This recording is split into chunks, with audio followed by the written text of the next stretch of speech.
Today's video is sponsored by Morning Brew. Morning Brew is a totally free daily newsletter, and it's just like a rich cup of coffee. It's something that you won't want to start your day without. It's a quick, well-organized look at both light and heavy news that you can receive every day, Monday through Saturday. And I'm telling you, it's pretty great. I've been subscribed for a long time. Who has the time to sit down and watch the news every morning? Who has the stamina to slog through a dry, crusty news section in your local newspaper every day? Who trusts that Twitter is going to vomit up the topics that you actually need to know about? Well, Morning Brew tells me what I need to know, along with some really cool and interesting tidbits that I can keep in my back pocket just for conversation starters. So for instance, earlier today, I was reading my most recent copy. I'm recording this on July the 7th. You're probably watching it much later though, and it has all of these good bite-sized bits of information. It's got a short profile on what's next for Jeff Bezos, as well as a brief profile on Amazon's new CEO, Andy Jassy. It's also got an explainer about when the best time to pay off your student loans is, an article on the labor shortage that restaurants are trying to deal with right now, and lots of other good stuff. It's a great mix of quick blurbs you should know, plus short profiles on media news items that you'll want to keep up with. So yeah, if you like finance, current events, or tech, or even if you just want to keep up with some basic headlines, there's absolutely no reason not to subscribe to Morning Brew. Like I said, it's totally free. It takes about 10 seconds to sign up, and then you get the news in your inbox. There's a link in the description below, and let's get into the video.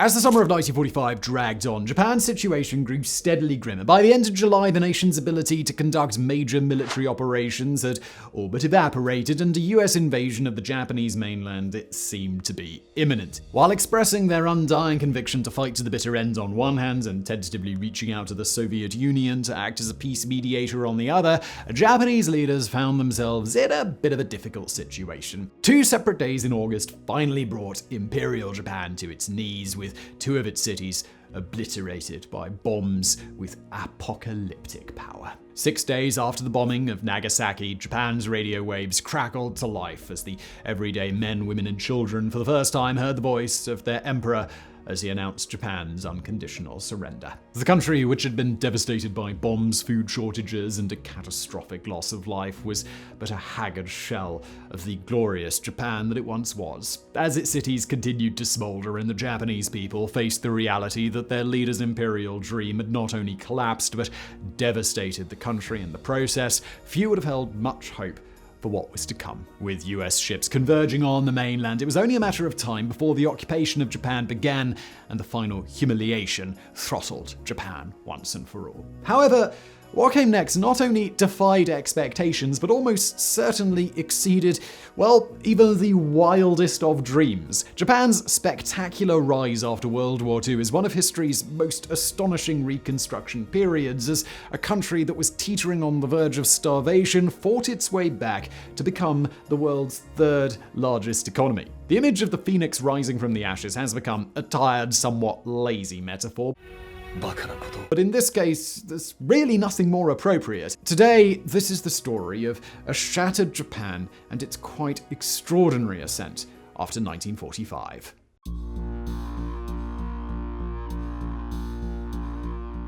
When the Japanese surrender was formally signed on the 2nd of September 1945, it brought to an end a conflict that had seen the country's sphere of influence stretch deep into mainland China and included Korea, the Philippines, Indochina, Malaysia, Burma, today Myanmar, Siam, now Thailand, and countless small islands in the Western Pacific. But 1942 was the pinnacle for Imperial Japan, and with the Doolittle raid in April, the first US bombing raid on Tokyo, the Japanese people were given a glimpse of the horrors that would come. As it all began to unravel and the country commenced a desperate defense stand, the empire withered and then collapsed as Japanese troops were pushed back all across Asia. The bombings of Hiroshima and Nagasaki signaled the end of a hellish period when Japanese cities were hit first by precision bombing raids, then catastrophic firebombing as the US switched tactics and tried to break the Japanese spirit. On the 10th of March 1945, Tokyo was hit by the single most destructive air raid of the war, an attack that all but devastated 41 square kilometers, that's 16 square miles of buildings,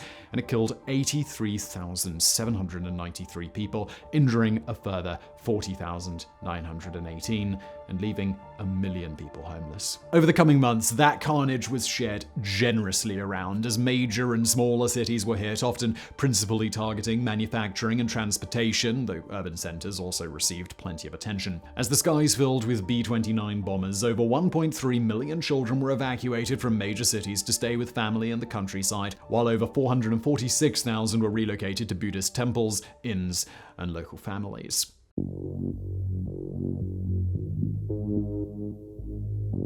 Now, the level of destruction that had been handed out only really became clear once the formal surrender had taken place aboard the USS Missouri in Tokyo Bay. The bombing raids on Japan had killed between 350 and 500,000 civilians, while the country now faced a 4.2 million unit housing shortage across the ravaged country, and over 8.5 million people were homeless. 40% of urban areas had been destroyed, along with more than 600 major industrial facilities. This is before we even talk about food production, transportation links, ports, airfields, schools, hospitals, and, well, just about everything else you would expect in a modern country. Japan had been decimated, and the scale of the rebuild was just difficult to comprehend. Things were chaotic and further aggravated by the sheer numbers returning to Japan. Over 5.1 million Japanese people returned in the year after the country's surrender, with another million in 1947. Add in the hundreds of thousands of decommissioned soldiers, and you begin to get an idea of the absolute pandemonium going on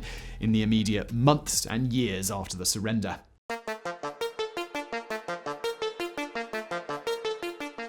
The unenviable task of not only rebuilding Japan, but also instigating radical social and political reform fell to General Douglas MacArthur, who was given the title of Supreme Commander for the Allied Powers, SCAP. During the war, an Allied plan to divide responsibility for Japan between the Allied nations had been agreed upon, but after the country's surrender, the US assumed control of the entire mainland, with the Soviet Union administering smaller islands. It's never been fully explained why this happened, but it almost certainly had something to do with the American distrust of the Soviets, which was growing pretty rapidly. When General MacArthur arrived in Japan on the 30th of August 1945, he was faced with the country teetering on the brink of starvation. Average adult calories a day fell to just 1,042, about 65% of the minimum caloric intake for a healthy adult. The heavily populated cities fared worse, with rations often delivered sporadically. Those living in Tokyo received only 70% of their allocated rations, meaning that for 6 months in 1946, adults in Tokyo were surviving on just 775 calories per day. To really put that in perspective, the average American adult today consumes around 3,600 calories. And I don't mean to pick on the Americans there, but they are top of the table with the British just a few hundred calories behind. We are the greediest of the greedy. Emergency food funds began to reach Japan, but the scale of the crisis was enormous. Wheat donations from the United States also arrived, but quickly developed into a political matter as the Koreans, who were also suffering from severe food shortages, objected to the vast quantities of food arriving in Japan rather than Korea. This was partly spurred on by propaganda spun by the USSR, but it did force the US to distribute more evenly to keep the peace. Apart from the food shortage, General MacArthur had plenty to keep him busy. The vast majority of politicians linked with the military were removed from office, while a total of 28 found themselves at the Second War Crimes Tribunal after World War II, which began in Tokyo on the 29th of April 1946. 7 were hanged for their roles in the conflict, 16 were given life sentences, 2 died while standing trial, and 1 was deemed mentally unfit for trial. But one man who escaped punishment was Emperor Hirohito. Now, this was a highly contentious and very sensitive debate. Many in the US administration, and indeed many around the world, felt that the Emperor of Japan needed to answer for what his country had done. President Truman left the decision to General MacArthur, and after careful consideration, he decided against placing Hirohito on trial and instead settled for a reduction in role to little more than a symbolic figurehead. Whether you agree with that decision or not, an emperor in Japan is seen as a god, and the effect of witnessing him being put on trial and perhaps even executed would have been psychologically harrowing for the Japanese people. No doubt some of you watching this believe they fully deserved it, while others probably see the benefit of extending some semblance of an olive branch to a people who are at their lowest moment.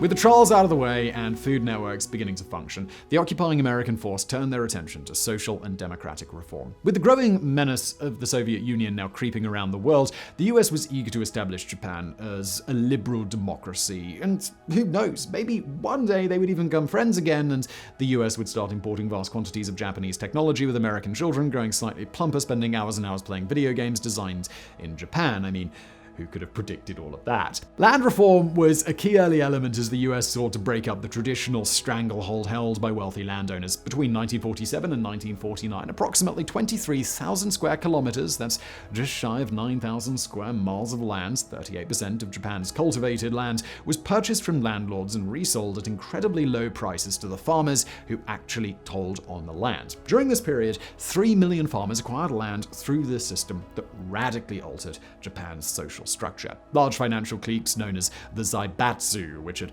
monopolized many industries, some for centuries, were also broken up, though this faced stern opposition from the wealthy and influential Japanese, who suddenly began to see their privileged livelihoods come crashing down. The electric utilities were privatized into 9 privately owned, government-granted monopolies in 1951, and this was joined by sweeping change in trade unions, labor laws, and education, in which the country implemented a more US-style high school system. But key to it all was the much-loved US cornerstone of democracy. On the 10th of April 1946, an election that saw a 78.52% turnout among men and a 66.97% turnout among women was held, and from it emerged Japan's first modern prime minister, Shigeru Yoshida. A year later, the new Constitution of Japan was formally ratified on the 3rd of May 1947, which essentially outlawed war as a means to settle international disputes involving Japan, and meant it would never build up its military. This soon became a somewhat fluid concept, because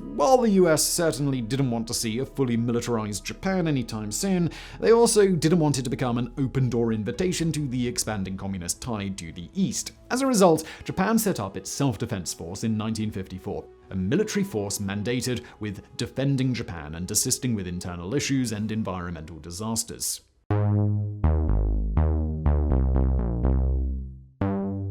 By the end of the 1940s, the US occupation of Japan was coming to a close and formally ended on the 28th of April 1952, though the US retained a presence on Iwo Jima and Okinawa. The Americans were also careful to secure an alliance with Japan, again, no doubt eager to have a democratic buffer state in the area as more and more of the region fell under communist influence. In the immediate years after the occupation, Japan's focus was on manufacturing, with major investments made in electric power, coal, steel, and chemicals. This focus, combined with an excellent education system with the highest literacy rates in the world, by the way, and a work ethic that bordered on the sadistic, led to some of the most astonishing periods of growth ever seen around the world. By the mid-1950s, production had surpassed pre-war levels, and between 1953 and 1965, GDP grew by more than 9% per year, with manufacturing and mining increasing by 13%, construction by 11%, and infrastructure by 12%. Suddenly, not having to siphon off the majority for an absurd war effort was working out rather well for the Japanese, though perhaps slightly ironically, it was the Korean War that kick-started this period of growth, with Japanese suppliers working with the United Nations forces stationed in the region.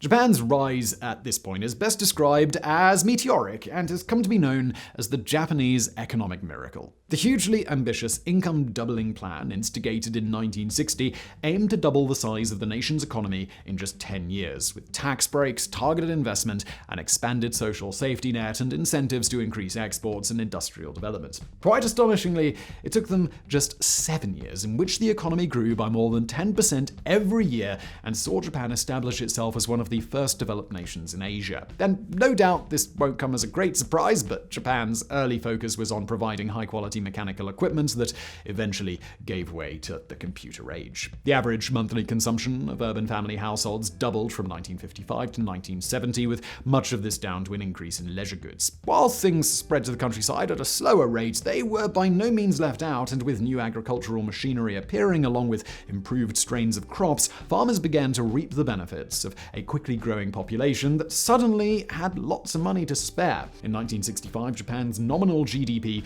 was estimated at roughly $91 billion, but just 15 years later, in 1980, the country had smashed through the $1 trillion mark to hit $1.065 trillion. The devastation that had been meted out to Japan's manufacturing sector during the war in a rather bizarre way proved to be a good thing, because once rebuilt with plenty of shiny new machinery from America to begin with, it was able to easily outperform other countries. The Japanese took American ideas of productivity and business organization and made them their own. Soon, they were producing goods that were superior to anything you could get in the United States or Western Europe. Population control, which had loosely been in place since 1948 as a way of combating food shortages, was lifted, and a nation that numbered 77 million in 1945 nearly doubled to 127 million over the next 50 years. This period also saw large-scale migration as millions left the countryside for work in the cities in response to significant labor shortages when the economy began to skyrocket. During the Meiji period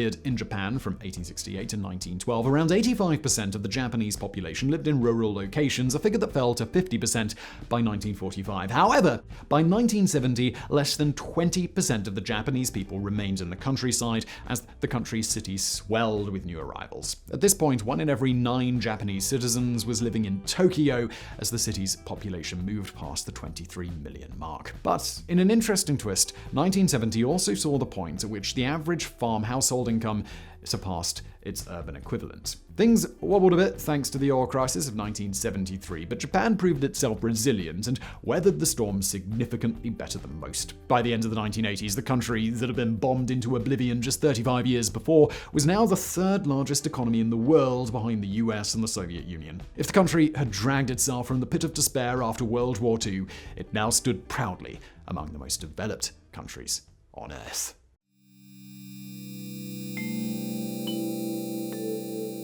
What happened in Japan between the end of World War II and 1990 was nothing short of spectacular. The final decade of the 20th century saw the country's economic growth slow significantly, and it has never been able to match the heady days of the 1950s and 1960s. The Japanese people really have to be commended at this point. Yes, there were plenty of very sensible economic decisions made, and certainly the large leg up given by the United States after the war really helped, but a population that put in plenty of hard work, fostered education, social care, and just plain determination to rebuild their broken country was the real reason Japan was able to succeed so quickly. Perhaps it's easier to begin from scratch, but in the decades following the war, the Japanese people placed the reconstruction of Japan over self-interest. This was an area that had been traditionally strong for many years, but their drive reached levels that are difficult to imagine in other developed countries, especially in the 21st century.